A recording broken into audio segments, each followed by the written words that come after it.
Hey, welcome to another episode of GeekOutdoors.com. So, today's the day. Today's the day when Panasonic finally officially announced the Panasonic GH6. And why this is important to me is because I have a Panasonic G85.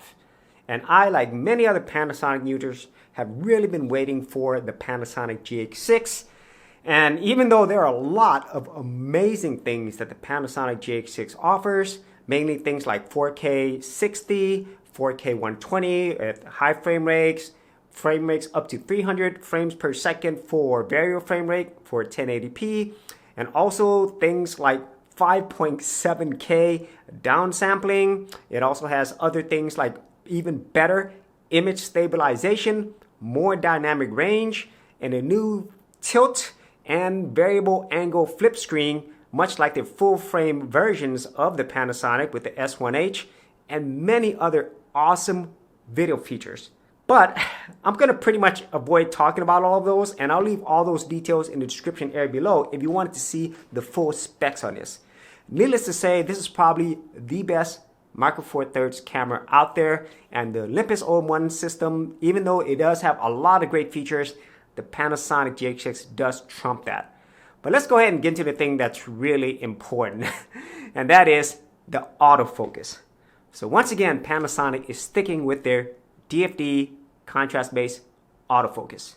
Now, they did explain to us, as they have in previous versions of the Panasonic cameras, that they're doing this because of overall image, picture quality, video quality. That's why they're using their DFD system versus using something like a phase detect system. And they have mentioned that they are experimenting with other autofocus systems that they might use in the future, possibly. But at the end of the day, they are sticking with DFD. Now, there are already a lot of initial reviews of this camera, and I did watch quite a few of them. And let's just say, for everybody who is hoping for better video autofocus, well, you're not going to get this here. You're still going to get contrast-based system. You're still going to get the whole wobble and pulsing effect. And even though it is better than previous Panasonic cameras, it still has the main problem of being unreliable. And that is something that I've seen consistently on all the initial reviews. Even though it is pre-production, I really don't think it's going to improve. And once again, Panasonic, despite all the other great features, they still don't fix the one thing that all of us have been asking for, and they know about it as well, and that is video autofocus. Now, as usual, if you do not need great video autofocus that's reliable, then this camera is going to be absolutely amazing. Just like the Panasonic G85 that I'm using now, I absolutely love everything about this camera except the video autofocus, and just that one thing will really going to make me switch to another camera, which leads me to the second thing. This camera for the body alone is $2,199 US or $2,200. Now, even though that's not a bad price, when you compare it to something like the Sony a7 IV, which is full frame, has amazing features, and most importantly, probably the best autofocus in the biz, that is $2,500. And at least for me, I'm going to be moving over to Sony, because at this point, this was the last shot. You know, the Panasonic, I really wanted to stay with this. I really do enjoy using Micro Four Thirds, and there's a lot of great lenses out there that are way more affordable than full frame, and everything else that comes with it I think is excellent.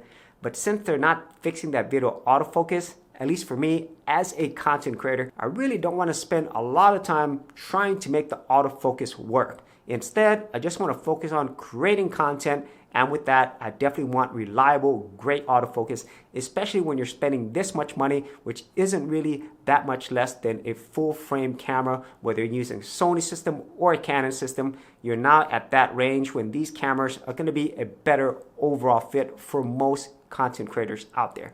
So those are my thoughts on the Panasonic GH6.